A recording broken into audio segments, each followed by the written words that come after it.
Hi everybody, I'm Shane Gardner.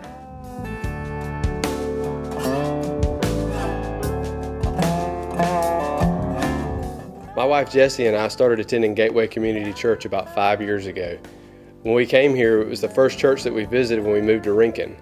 And now it will be the last church that we visit when we leave Rincon. We found a family here at Gateway.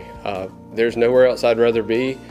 We found friends and a purpose, a mission, and we just love it here.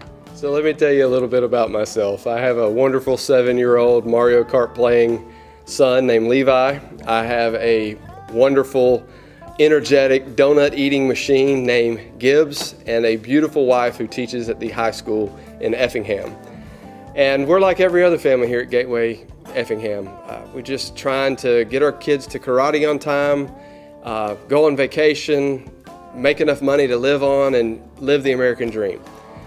But turns out I just don't have enough in me to do that all the time, and I just feel really exhausted and like, there's not enough Shane to go around.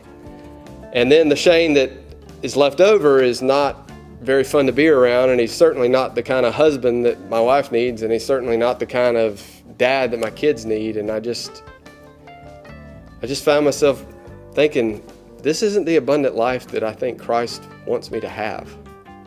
So it turns out that I'm a real goal-oriented person, and that really translates onto my relationship with God, because I often try to earn the favor of God as if Jesus wasn't enough.